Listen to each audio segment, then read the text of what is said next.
난제들, 해결할 수 없는 문제들, 또 아픈 문제들, 어려움들이 있습니다.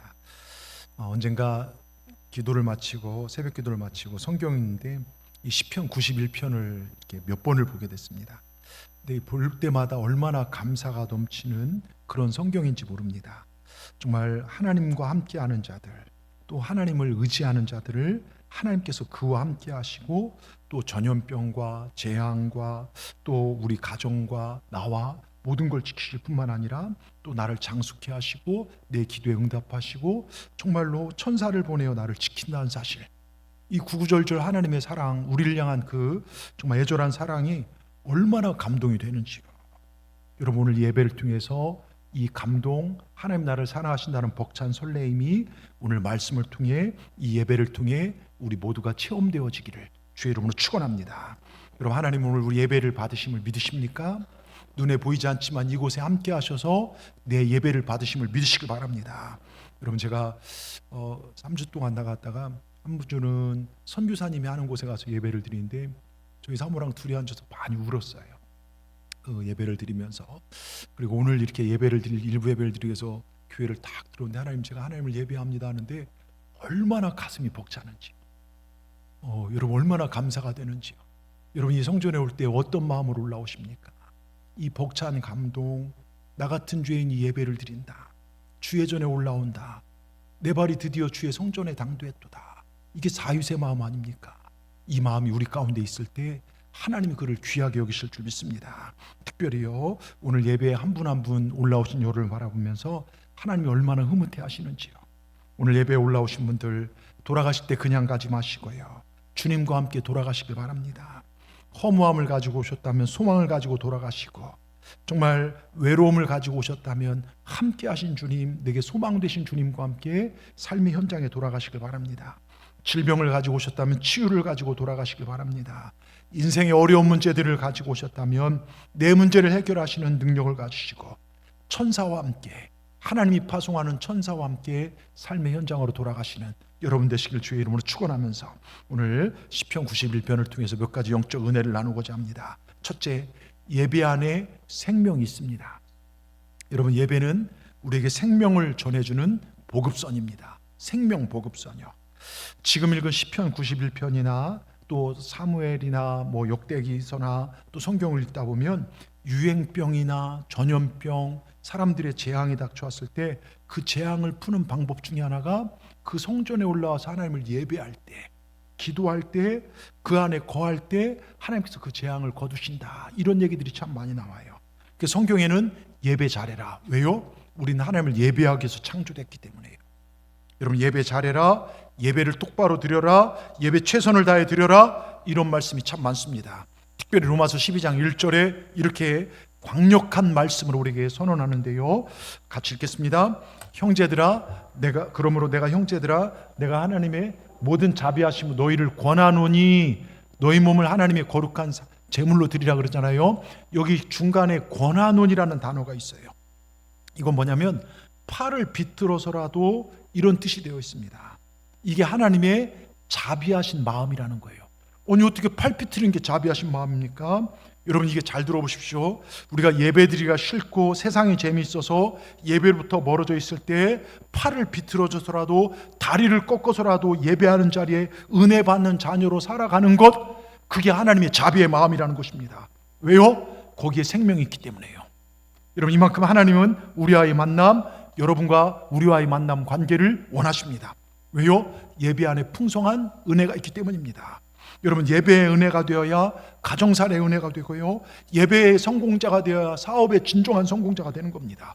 이 예배에서 하나님을 만나야 험한 세상에 승리하며 살아갈 수 있습니다. 왜냐? 하나님이 예배하는 자에게 은혜를 주시기 때문입니다. 여러분, 이 주님이 주신 은혜는요, 예배의 현장에 있을 때 가능합니다. 다른 곳에서 받을 수 있는 것이 아닙니다. 제가 몇 번 얘기했지만 어느 분의 간증 중에요, 그분이 아주 오래전에 있었던 경험을 말하는데, 그때 IMF 터지면서 회사가 막 정말 존폐 위기에 처했을 때 때마침 외국 바이어가 한국에 왔어요. 그 사람 기업과 계약을 하게 되면 회사가 살아날 수 있고 성장할 수 있는 그런 기회였습니다. 근데 그 바이어를 만나서 사업을 연결해야 하는데 여러 가지 업체들이 덤벼드니까 정말 쉽지가 않아요. 근데 그 역할을 그분이 감당을 하게 됐어요. 그래서 근데 그분이 속초에 가 있다는 거예요. 이분이 그 바이어를 만나는 중책을 만나서, 그래서 회사에서 버스 티켓을 구매해 줬는데 주일 아침 예배 시간이에요. 11시 예배, 그걸 하고 가면 이 예배를 드릴 수가 없었습니다. 갈등이 생깁니다. 회사냐 아니면 주일은 매주 나와서 예배를 드리는데, 회사는 지금 존폐의 기로에 서 있고 예배는 매주 드리는 것인데 한 주 빠진다고 괜찮겠지 하면서 마음의 갈등이 생기더랍니다. 근데 마침 그 교회는 7시, 9시, 11시 이렇게 예배가 몇 부 예배가 있어요. 큰 교회다 보니까요. 그래서 그 예배를 1시간 뒤로 하고 그 오전 예배를 드린 거예요. 결단했습니다. 무슨 일이 있어도 예배를 드리자 해서 버스표를 뒤로 1시간 연장을 시켰습니다. 그리고 아침 예배를 드리고, 예배를 드리는 동안 하나님 온 마음을 다해 드렸습니다. 하나님, 이 예배를 받아 주시옵소서, 도와주시옵소서, 하나님 역사하여 주시옵소서, 제가 예배를 드리고 우리 회사도 길을 열어 주시옵소서. 목사님의 축도까지 딱 마치자마자 터미널이 가까워서 강남 터미널로 갑니다. 그리고 버스 타고 가는데 이게 웬일입니까? 그 당시는요, 지금 고속도로가 잘 뚫렸지만 대관령을 굽이굽이 돌아가는 시절에 자기가 원래 타고 가야 했던 버스가요, 계곡에서 구른 사고가 발생했습니다. 그 사람들이 많이 죽고 다쳤다는 것입니다. 근데 자기는 예배를 드리고 갔기에 안전하게 갔고, 그리고 하나님의 은혜로 바이오와의 계약도 성사되어 회사도 살게 되었다는 겁니다. 그러면서 목사님, 이 한 번의 예배가 이렇게 소중한지 몰랐습니다. 여러분, 이것이 예배자의 은혜입니다. 한 번의 예배 까짓 것 빠지지, 바쁜데, 여러분, 이게 바른 신앙이 아닙니다. 예배는 생명입니다. 여러분, 생명을 때 하나님 주신 생명의 은혜를 받게 된다는 사실을 꼭 기억하시기 바랍니다. 다니엘을 보십시오. 그를 죽이려는 법령 앞에서 늘상 하던 대로 하루에 3번 문을 열고 이스라엘 향하여 하나님을 향하여 기도했습니다. 죽이든 살리든 나는 하나님을 예배합니다. 내가 좀 사업적으로 잘 풀리고 내가 직장이 잘 풀리고 이게 중요한 게 아니라 내가 하나님을 예배하는 게, 여러분, 좀 안 풀리면 어때요? 좀 힘들면 어때요? 그게 뭐라고요? 그것 때문에 하나님과 믿음이 깨질 수는 없지 않습니까? 하나님을 예배하는 게 훨씬 더 중요하기 때문에요. 나는 죽이든 살리든 하나님을 예배합니다. 여러분 보세요. 외적인 조건이, 또한 내 내부적인 조건이, 때로 우리 마음속에요, 마음에 안 들 때가 있어요. 속상할 때가 있어요. 기분 나쁠 때가 있어요.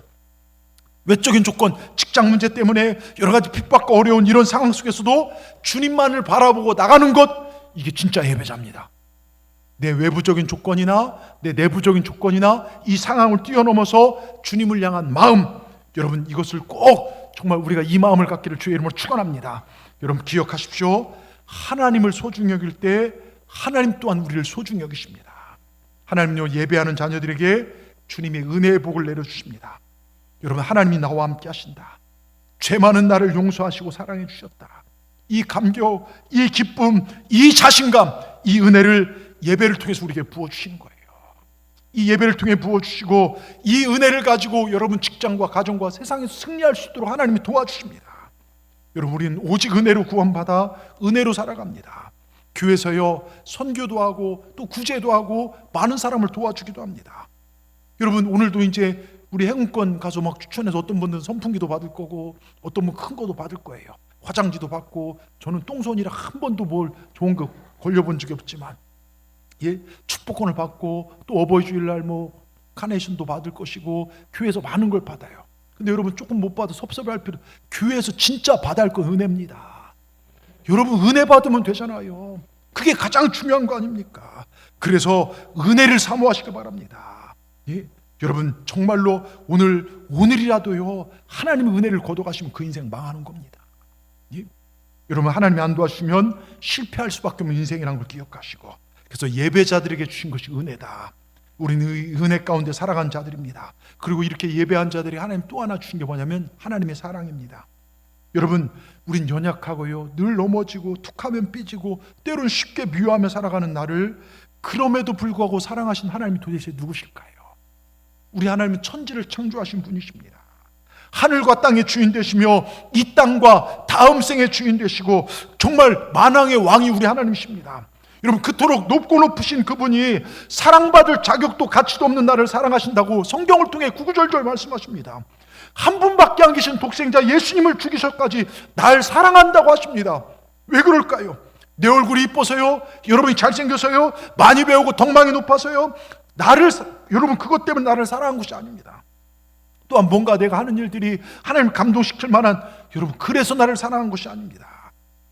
여러분 존재 자체가 하나님의 사랑이란 걸 기억하시기 바랍니다.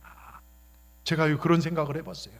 내가 하나님이라면, 근데 제 자신을 보는데 제 자신한테 하루에도 몇 번씩 벼락을 때리고 제가 불로 소멸시킬 존재가 바로 제 자신이더라고요.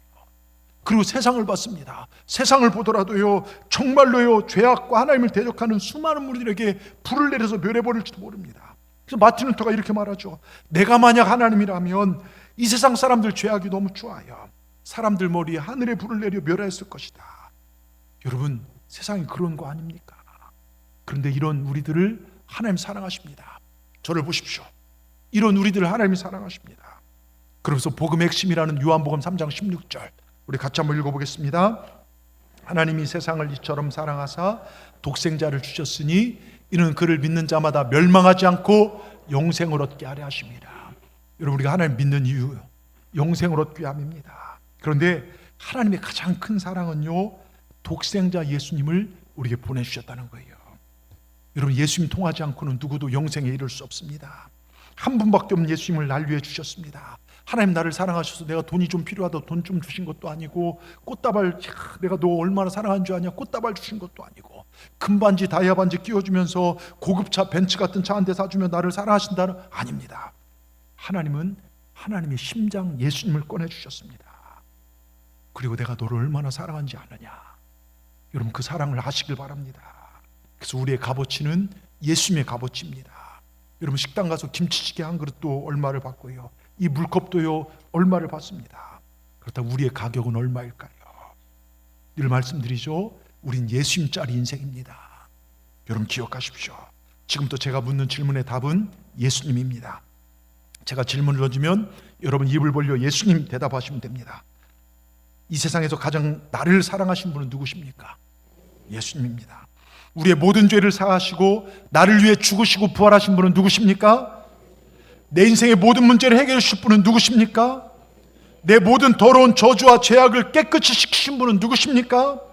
우리의 절망을 소망으로, 아픔을 치유로 바꾸신 분은 누구십니까? 내 기도를 들으시고 언제나 나와 함께 하시길 원하신 분은 누구십니까? 예수님이십니다. 그래서 예수님이 정답입니다.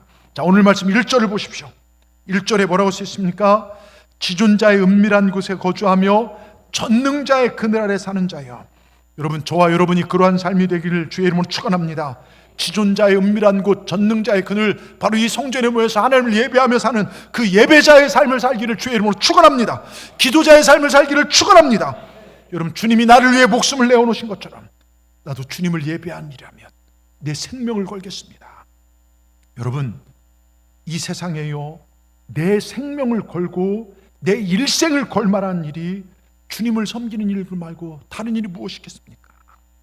내 한 번밖에 없는 짧은 인생을 걸었을 때 영원한 생명을 책임질 만한 일이, 여러분, 다른 그런 일이 있냐 이것입니다. 진짜 원하고 바라기는요, 내가 기뻐하고 재밌는 거 즐기는 일에 인생을 걸다가 마지막 때 망하는 존재가 아니라 하나님이 기뻐하신 일에 일생을 걸다가 마지막 때 영원한 기쁨을 누리는, 영생을 누리는 우리 동산의 모든 분들 되기를 주의 이름으로 축원합니다. 여러분, 오늘 시간 결단하십시다. 예배 승리자가 되겠습니다. 따라합시다. 내 평생에 어떤 상황에도 주님만을 예배하겠습니다. 하나님께서 은혜를 도와주실 줄 믿습니다. 두 번째로요, 같이 읽겠습니다. 절대로 불평하지 말고 하나님께서 함께 하시면 된다라는 말을 하고 사십시오. 아멘. 자, 여러분, 제가 종종 자수성가, 신성가 들어보셨죠? 자수성가는 열심히 스스로 노력해서 성공한 사람들, 신성가는 뭡니까? 하나님의 손으로 성공한 사람들입니다. 여러분, 성경이나 주위에 보면 그런 분들이 참 많아요. 여러분, 아브라함을 보십시오. 그의 아버지는요, 우상을 만들어 파는 우상 장수였어요. 나무로 우상을 깎아서, 물은 불상은 아니지만 이런 우상들을 깎아서 그걸 파는 장수였어요. 여러분, 야곱은 누굽니까? 축복받기 위해 형과 아버지를 속인 사기꾼 사람입니다. 다윗을 보세요. 일개 목동 양치기였습니다. 그런데 하나님을 의지했던 그들 모두는 위대한 인물로 쓰임받아요. 특별히 다윗을 보십시오. 새벽을 깨우며 기도했던, 여러분, 다윗은 새벽을 깨우며 기도했던 사람입니다. 그 다윗 비파와 수금으로 죽어가던 찬양을 깨웠던 다윗을 보십시오. 그가 하나님이 함께 하시니까요, 하나님께 예배하고 하나님 마음에 합하니까 하나님이 그를 어떻게 사용하십니까? 여러분, 이스라엘과 블레셋이 전쟁 중일 때요, 블레셋의 거인 장수 골리앗이 쳐들어와서 이스라엘이 뭐 어떻게 하지를 못합니다. 전쟁이 계속 밀립니다. 거인 장수 골리앗 휘두르는 칼날에요 수많은 사람이 죽고 군인들은 겁에 질려가서 벌벌 떨고 있습니다. 근데 그때 누가 나가냐? 다윗이 나갑니다. 다윗이 골리앗을 이겼을 때요, 여러분 보십시오. 우린 단순히 물맷돌 던진 게 제수주와 머리에 맞은 것 같지만 실제 역사적으로 보니까요, 골리앗 앞에는 적들의 화살을 막아주는 화살잡이 방패병이 따로 있었다는 거예요. 그리고 그 머리에는 화살을 맞을 수 있고 돌에 맞아서 머리가 깨질 수 있으니까 투구를 항상 쓰고 있었다는 것입니다. 근데 어떻게 그 투구가 벗겨졌을까? 그 방패가 어떻게, 여러분 이 방패가 있으면 거기에 돌에 맞아 떨어지잖아요. 근데 다윗이 골리앗 앞에 나가니까 이게 긴장을 놔버린 거예요. 쬐끄만 게 나오니까요.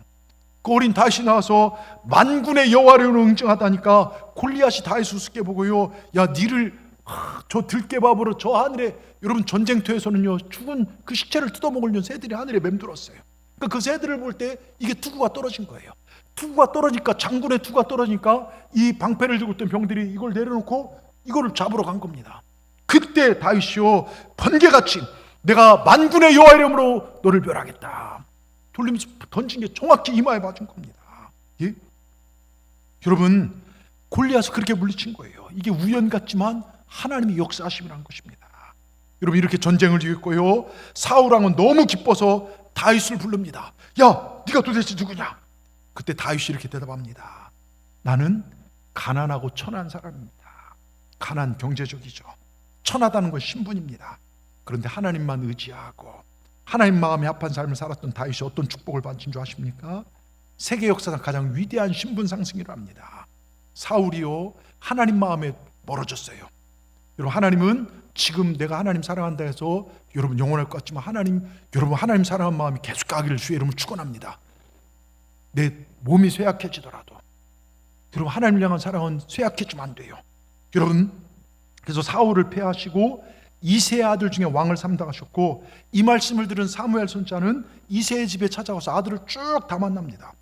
근데 누구 하나 마음에 합당한 사람이 없어요. 모든 자식을 다 본 줄 알고 하나님의 뜻이 뭔가 잘못됐나? 그러면서 질문을 던져 이새에게. 혹시 내가 못 본 자식이 있습니까? 그랬더니 막둥이 하나가 있는데 걔는 아직 어리석고 어려서, 그러니까 다윗은요 집에서도 별로 인정을 못 받았다는 겁니다. 목동 출시고 집안에서도 별 볼 일 없지만 하나님만을 의지하고 정말 양을 떼를 돌보든 어디든 하나님을 찬양하고 하나님을 의지했던, 하나님을 얼마나 사랑했는지 하나님을 순종할 줄 아는 그를요 가장 위대한 왕으로 만드십니다. 여러분 잘 들으십시오. 하나님 안에서는 출신 성분이 중요하지 않아요. 과거가 중요하지 않습니다. 지금 하나님을 얼마나 사랑하느냐, 하나님으로 존중하느냐, 이걸 보십니다. 여러분, 다윗이 왕이 될 때요 주변 나라들이 꼼짝을 못했습니다. 오히려 조공까지 바쳤습니다.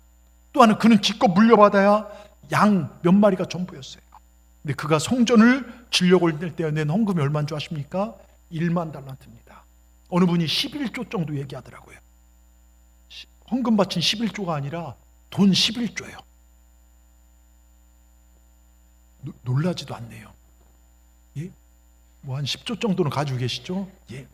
여러분 다윗이 그렇게 부자가 돼요.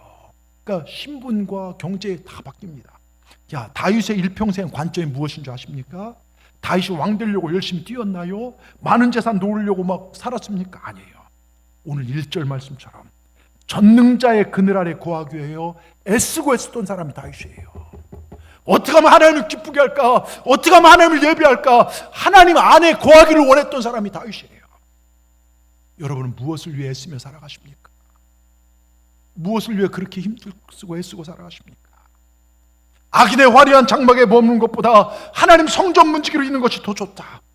내 평생에 여호와의 선하심과 인자하심이 반드시 나를 따르니 내가 여호와의 집에 영원토록 거하리로다. 하나님을 예배하며 섬기는 것, 이걸 최고 목표로 삼고 살았던 사람, 그게 다윗입니다. 그러니 하나님은 그를 높이신 것입니다. 여러분, 우리도 이렇게 사십시다. 예? 없어질 세상 것에 재미를 두지 마시고 하나님의 집에서 기쁨을 누리며 사십시다.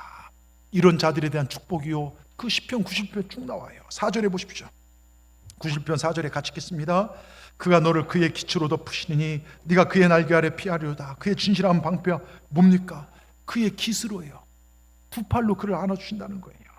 5절에 뭐라고 써 있습니까? 너는 밤에 찾아오는 공포와 낮에 달아드는 화살, 또 6절에 어두울 때 퍼지는 전염병, 밝을 때 닥쳐온 재앙. 여러분, 죽음의 위협들로부터, 우리를 괴롭게 하는 모든 것들로부터 하나님께서 이렇게 보호해 주신다는 거예요. 안 되는 죄에 되게 하신다는 것입니다. 여러분, 그것도 축복을 약속하신대요. 14절에 보십시다. 14절에 보면요, 얼마나 기분 좋은지 몰라요. 하나님이 이르시되 그가 나를 사랑한즉 내가 그를 건지리라. 그가 내 이름을 한즉 내가 그를. 여러분, 하나님이 이르시는 건데요, 그가 나를 여러분이 하나님을 얼마나 사랑하는지 하나님이 아세요. 형식적으로 예배를 드린지 내 마음과 정성을 다해 내가 하나님을 사랑합니다, 사랑하신지 하나님이 아신다는 거예요. 하나님을 정말 하나님이 아시는 그 믿음 될 때 하나님께서 그를 높여주신다고 합니다. 15절에 보면요, 뭐라고 썼습니까? 15절을 보면 이렇게 씁니다. 그가 내게 내가 그에게 응답하리로다. 환난 날에 건져주다. 여러분, 기도하는 걸 하나님이 들어주신다는 거예요. 또 16절, 여러분 좋아하는 글구죠. 16절 같이 읽겠습니다. 내가 그를 장수하게 함으로 그를 만족하며 나의 구원을 그에게 보이리라. 여러분, 일찍 가고 싶으신 분 없으시죠? 다 장수하고 싶으시잖아요. 저도 그렇게 오래 살고 싶은 생각 없어요. 120까지만 살고 싶은데 될지 어쩐지 모르겠지만, 여러분 정말 다 그런 마음이 있지 않습니까? 여러분, 특별히요, 보세요. 여러분, 조선시대 때 김인복 좌의정이 어느 날 큰 죄를 짓고 임금 앞에 섰습니다. 내 이놈, 네 죄를 네가 알렸다. 천하 소인이 죽을 죄를 지었나이다. 우냐, 네가 네 죄를 잘 알긴 하는구나. 어다 네가 죽고 싶은 대로 죽여줄 테니 말해봐라. 그러자 이 신하가 하는 말이, 예 전하, 저는 늙어 죽겠사옵나이다 그러더랍니다. 여러분, 누구나 오래 살고 싶어요.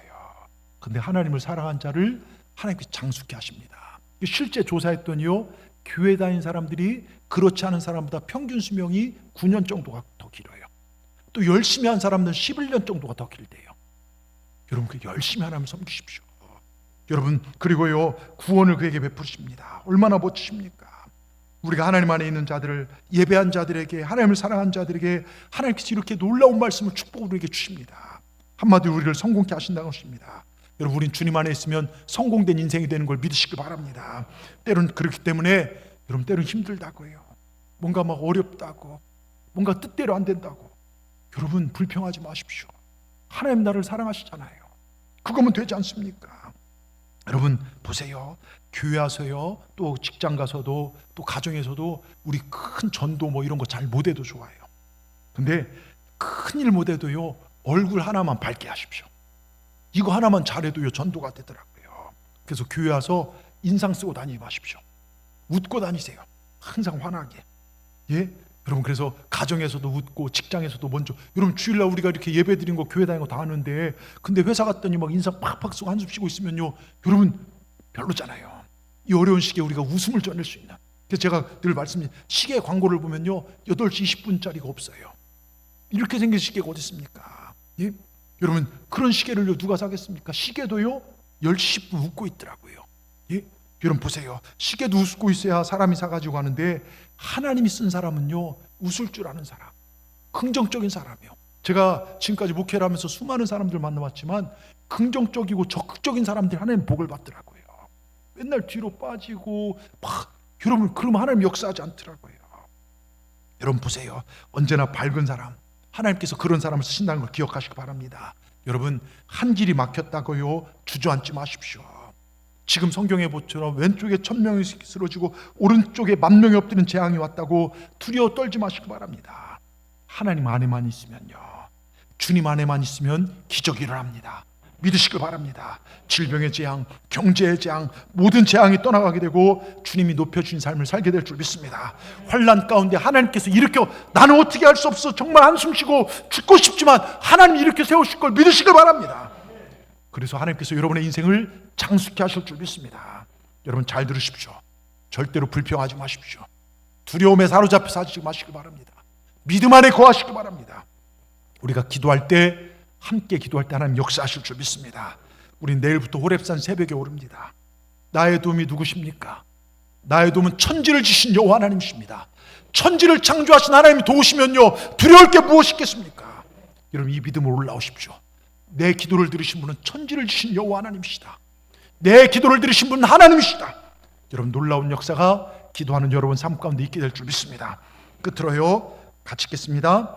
주 안에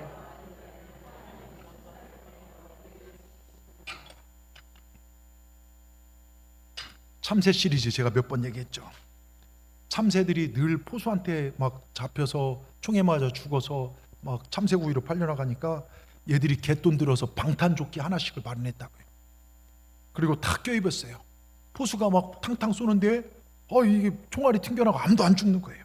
그러니까 참새들이 신나서 어깨 동무하더니 야야 야야야야 야야야야야 아시죠? 막 신나게 노래를 불렀습니다. 그러니까 막 포수가 열받아서 기관총을 가지고 따라락 갈겼습니다. 한 마리도 안 죽는데 한 마리가 떨어 죽더래요.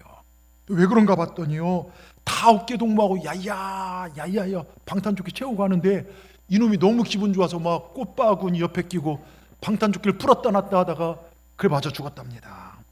예? 여러분, 모두가 한 마음으로 나갈 때 우리도 하나 돼야 돼요. 제가 보니까 호렙산 새벽기도 여기서 새벽하는데 나는 새벽기도가 아니라 하나님께 나는 저녁에 기도하라겠어. 혼자 와서 저녁에 기도하는 분들이 있더라고요. 물론 기도하는 거 중요하죠. 근데 같이 하는 게 중요해요. 이 단에서 비전이 선포되실 때 그게 내 생각과 납득이 안 되든 같이 함께 할 때 하나님 기뻐하십니다. 여러분 보세요. 내가 정말 여러분 내가 못한다고 생각하면요 새벽기도 못합니다. 근데 내가 의지를 가지고 한다면요 얼마든지 해요. 그러니까 어려워도 내가 새벽을 깨울 때 하나님 내게 새 힘을 주실 줄 믿습니다. 내 몸을 고쳐주실 줄 믿습니다. 그리고 새벽기도 하려면 좀 일찍 자야 돼요. 평상시 생활 습관 한 일주일에서 2주 정도가 힘들지 그때만 내가 쭉 이렇게 하면 새벽형 인간이 되는 것입니다. 여러분, 그래서 정말 내가 기도할 때 내 자녀의 길을 열어주실 걸 믿습니다. 내가 기도할 때 내 질병을 하나님이 치유하실 걸 믿습니다. 내 기도할 때 연약함을 고쳐줄 걸 믿습니다. 나는 죽으면 죽으리라 결단하고 올라오시기 바랍니다. 그러면 하나님께서 역사하실 줄 믿습니다. 그래서 이번 호렙산의 기적의 주인공은 다다 이 마음을 가지고요, 거룩한 도전을 가지고요, 우리 가정, 내 자녀, 내 건강 살아날 것이다. 무너져가는 내 사업도 일어날 것이다. 여러분 믿음으로 올라오시길 주의 이름으로 축원합니다. 자, 오늘 1절 2절 보십시다. 시편 90편 1절 2절이요. 자, 같이 읽겠습니다. 지존자의 은밀한 곳에 거주하며 전능자의 그늘 안에 산 자요. 뭡니까? 바로 하나님을 예배하고 하나님 나와서 하나님을 예배하고 기도한 자요. 자, 그러면서 여러분 이 지존자의 은밀한 곳, 전능자의 그늘이 어딥니까? 이 성전입니다. 이 성전에 올라와서 예배할 때 주님의 눈과 귀가 있는 성전입니다. 그러나 2절에 뭐합니까? 나는 여호와를 향하여 말하기를 뭡니까? 하나님 내 기도를 들어주시옵소서. 하나님 내 삶을 인도하여 주시옵소서. 하나님 내가 사랑합니다. 하나님 여러분 하나님 앞에 기도하는 것입니다. 그러면서 그 기도를 시작하는데 뭐라고 합니까? 하나님 나의 피난처요, 나의 요새요, 내가 의뢰하는 하나님이라. 먼저 하나님이 위대하심을 고백하는 거예요. 예? 하나님 나의 피난처고 요새가 되어주시면 세상에 그 어떤 것도 우리를 넘어뜨리지 못한다는 것입니다. 내가 의뢰하는 하나님 무엇입니까? 나는 이것도 의지하고 돈도 의지하고 권력도 그게 아니라 하나님만 의지한다는 거예요. 하나님만 의지한다는 것입니다. 여러분 이렇게 하나님을 의지하고 나갈 때 구체적 보호하심이 3절부터 끝절까지 이어져요. 자, 3절을 보십시다. 3절 같이 읽겠습니다. 이는 그가 너를 새 사냥꾼의 올무에서와 심한 전염병에서 건지실 것이라. 여러분 새 사냥꾼의 올무, 즉 사단이 만들어 놓은 못된 그물에서 우리의 발목을 잡는 어려움에서 그 그물을 찢어주시고 우리를 건져주신다는 거예요. 또 심한 전염병에 건져주신다는 거예요. 제가 이번에 유럽을 좀 다녀왔는데요, 유럽의 큰 도시들은 기념탑들이 있더라고요. 근데 그 기념탑들 중에 대부분이 뭐냐면 흑사병에서 회복되어 갖고서, 여러분 흑사병으로 유럽이 엄청, 그리고 흑사병 막 악마 같은 흑사병이 있고 그 위에 예수님의 동상들이 있더라고요. 여러분 그걸 보면서 특별히 흑사병이 한 도시에 들어가면요 수만 명이 목숨을 잃어요. 여러분 이 흑사병은 사단이 일으킨 병이라고도 하고 하나님의 심판이라고도 합니다. 전쟁으로 유럽의 위기 중에 하나가 흑사병으로 유럽이란 대륙이 없어질 뻔했고, 또 하나 오스만 트루크, 이제 무슬림 세력이 터키의 그 세력에서 이 어딘가 오스트리아인가 어디를 넘어섰으면 유럽은 무슬림 국가가 됐을 것이다. 이 두 위기 중에 하나가 흑사병인데요. 그런데 제가 오늘 글을 읽다가 이걸 발견했어요. 한 마을에서 수많은 사람들이 흑사병으로 죽어나가자 그 마을 전체에 전염될까 봐 식구들이라도 형제들 못 치웁니다. 예? 전염되면 죽으니까요. 그때 그 마을의 성직자 목사님이 나서십니다. 내가 이들을 위해 무엇을 할까? 기도하면 하나님 이 마을을 구원하여 주시옵소서, 우리의 죄를 사하여 주시옵소서, 하나님을 의지한 자, 하나님께 의뢰하고 전능하신 하나님을 신뢰하는 자, 하나님께서 심한 전염병에 건져주신다게 싸우니 이 시편 91편 이 말씀을 제가 믿습니다. 그러면서 전염병으로 죽은 시체들을요, 손수 다 누구도 가지 않는데 그분이 다 들고 나와서 땅을 파고 무덤을 만들어줍니다. 그렇게 마을을 고쳐나가는데요, 이상하게 이 목사님 언제 죽고 하는데 안 죽는 거예요, 목사님은. 예?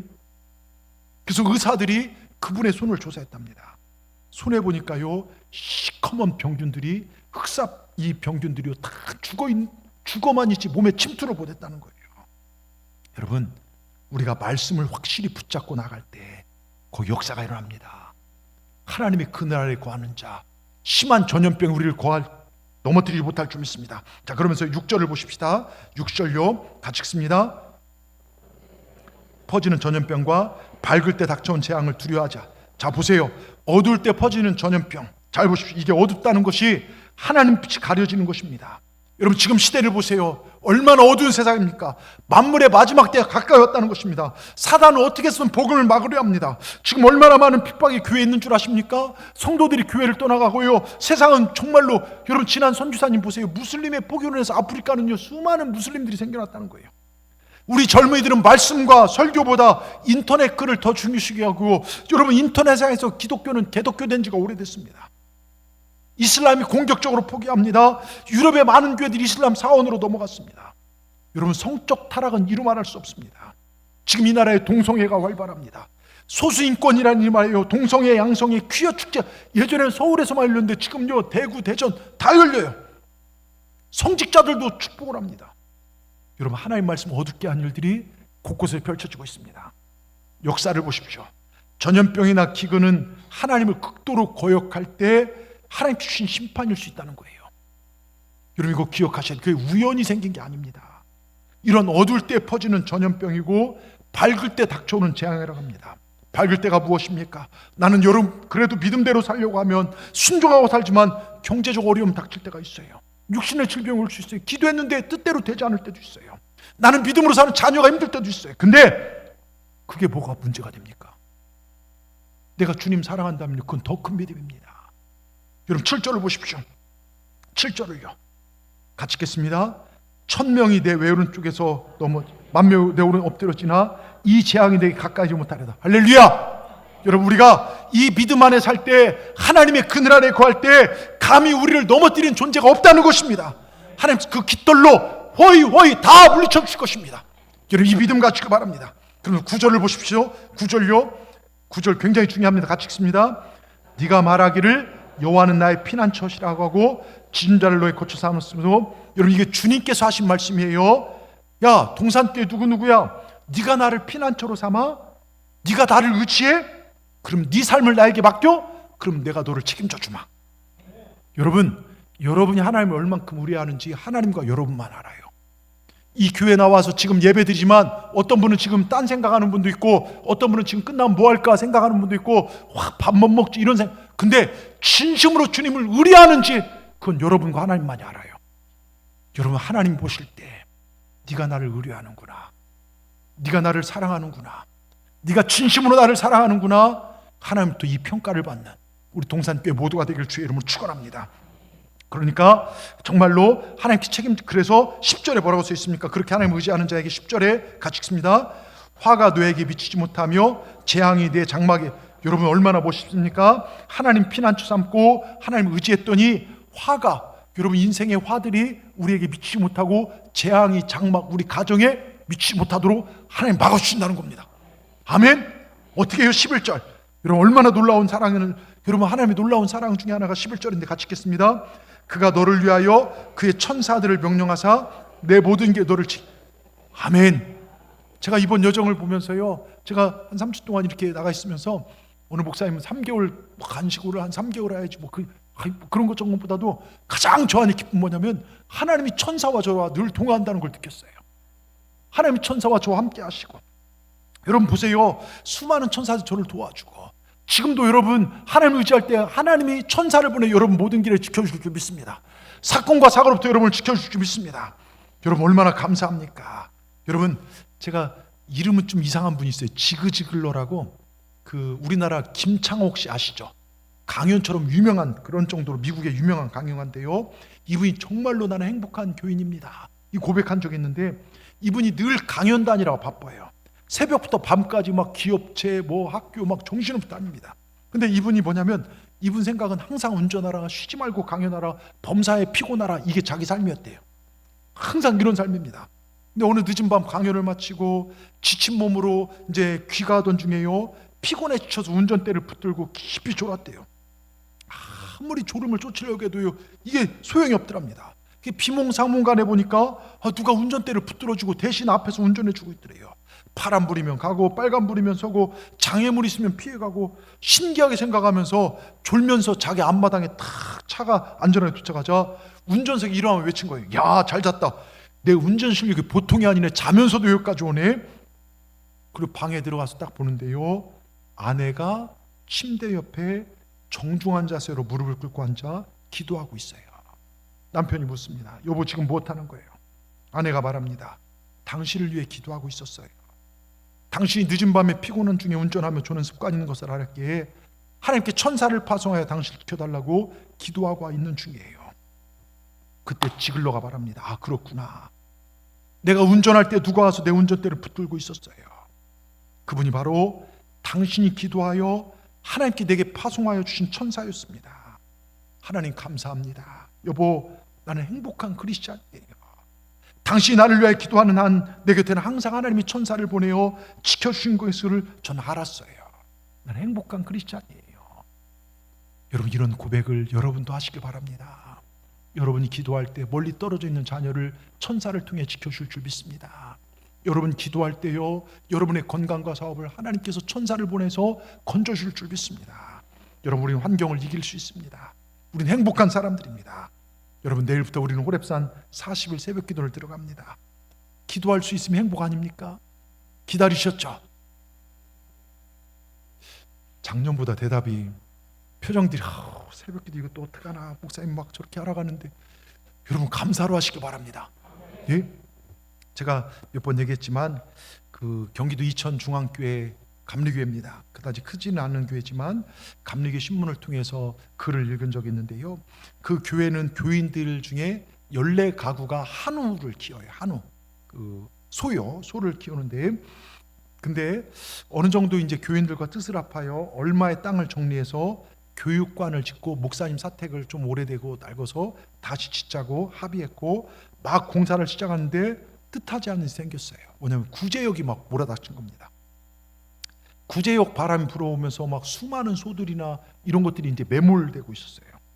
그러니까 한우 농가가 14가정 있는데 아무래도 어려우니까 목사님이 이거 어려우니까 중단하자. 근데 그분들이 하는 말이, 목사님, 하나님의 일을 하면 하나님이 책임지지 않겠습니까? 얼마나 믿음이 좋은지 몰라요. 그래서 시골교회에서 그 적지 않은 비용이 드는 공사를 합니다. 근데 구제역이 경기도까지 올라오는데 걱정이 이만저만 되는 게 아니라 목사님께서 막 금식하며 기도했어요. 하루는 새벽 기도하면서 하나님, 저들을 지켜주시옵소서, 저들을 지켜주시옵소서 기도하는데 예수님께서 환상을 보여주신대요. 목초액을 부여주신 환상을 보여주십니다. 그래서 사모님에게, 여보, 이거 과학적으로 증명된 거 아닌데 목초액을 목장에 사용하면 어떨까? 그래서 사모님이, 증명도 안 되는데 무슨 소용이 있다고요? 예? 그렇게 생각만 하고 있었어요. 괜히 그거 했다가 안 되면 목사님만 우스운 사람 되잖아요. 근데 어느 날 기도 많이 하신 장로님이 목사님 찾았어요. 목사님, 제가 상담할 것이 있는데요, 우리 소들에게 목초액을 쓰면 좀 어떨까요? 목사님 깜짝 놀라서, 아니 어떻게 목초액 쓰실 생각을 했습니까? 기도하는데 마음속으로 목초액을 사용해라, 이 음성이 들렸다는 거예요. 저도 그랬는데요, 이거 하나님께서 하시는구나 생각하고 14가구를 다 모았어요. 목축하신 분들을 다 불러서 이런 이야기를 하고, 목초액을 사용하자.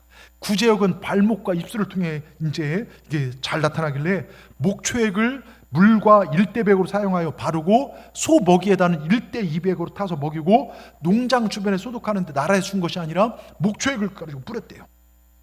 근데 다른 목장들은 구제역으로 다 매몰시켰는데 놀랍게도 그 14가구 중에 12가구는 끄떡이 없더랍니다. 근데 2가구는 증세가 좀 나타나더래요. 그래서 2가구 불렀대요. 어떻게 된 일이야 했더니 아이 그거 검증도 안 되고 그거 했다고 무슨 소용있자고 안 했대요. 그래서 빨리 하라고 이분들이 순종했는데요, 다행히 2가구도 메모를 하지 않아도 된다고 그렇게 판정해 놨다는 거예요. 예? 여러분, 제가 오늘 목초액 선전하기 위해 섰습니다. 아니요, 목초액을 선전한 게 아니라 보십시오. 아무리 어려운 일이 있더라도요, 하나님께 기도하니까 하나님께 피할 길을 주시는 거예요. 히스기야가 죽을 병에 걸렸잖아요. 근데 어디 막 특별한 데 있는 게 아니라 평상시 기도하고 나니까 하나님 그 옆에 정말 그 나무에 잎사귀를 따서 먹으니까 낫더라, 이것입니다. 여러분, 우리 기도할 때 하나님요, 나는 무심코 넘어가지만 하나님께 도울 걸 주신다는 거예요. 기도할 때요, 하나님을 찾을 때요. 여러분, 그러기에 이해가 되든 안 되든 말씀에 순종하시기 바랍니다. 내 삶을 뛰어넘어 보시기 바랍니다. 내 생각과 맞지 않아도 말씀하신 하나님 믿고 나가는 자는 하나님께 책임져 주십니다. 하나님이 살 길을 열어주십니다. 여러분, 장수케 하실 것입니다. 하나님의 약속을 믿는 자, 하나님 말씀에 순종하는 자, 하나님 앞에 나와 기도하는 자, 하나님 환난에서 건져주시고 그 길을 열어주실 줄 믿습니다. 오늘 이 말씀을 이 부족한 종을 통해 여러분에게 전하게 하신 이유가 무엇일까요? 이 말씀의 성취를 우리 가운데 이루고자 하는 하나님의 뜻인 줄 믿습니다. 우리도 기도하십시다. 정말 하나님 앞에 나아가십시다. 하나님께서 반드시 여러분을 성공케 하실 줄 믿습니다. 이 축복과 기적의 주인공이 저와 여러분 되기를 주의 이름으로 축원합니다. 기도하겠습니다. 하나님, 감사합니다. 세상을 보면 두려운 소식들이 우리를 어둡게만 합니다. 우리를 불안케 하는 것들이 너무나 많이 있습니다. 근데 그런 것도 우리에게 문제가 되지 않습니다. 감사한 것은 하나님 우리와 함께 하신다는 걸 믿습니다. 너희가 이곳에 기도하는 것을 내가 들으신다고 말씀하시니 감사합니다. 전능자의 그늘 아래 지존자의 은밀한 곳, 즉 성전에서 우리 손을 펴고 기도할 때, 때론 장소 때문에 멀리 있어서 못해서 영상으로 볼지라도 같이 그 시간에 깨어 기도할 때 하나님 우리를 지키려, 왼쪽에 1000명이 죽거나 오른쪽에 10,000명이 죽거나 할지라도, 인생의 어려움으로 재앙으로 고통당한다 할지라도, 너 믿음 안에 사는 자여, 네가 나를 사랑한 즉 내가 너를 건지리라. 하나님을 사랑함으로 말미암아 하나님이 역사하시는 놀라운 삶을 살게 하여 주시옵소서. 천사를 우리에게 보내주실 줄 믿습니다. 특별히 하나님, 우리 대한민국을 위해서 기도합니다. 이 대한민국을 주님 손에 올려드립니다.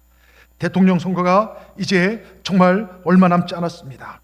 하나님 마음에 합한 자, 이 땅을 정의로 다스리며 정말 가난한 자들의 마음을 헤아리고 진리를 왜곡시키지 않는 정직한 지도자가 선출되게 하여 주시옵소서. 또 이 선거의 과정에도 여러 가지 말들이 많습니다.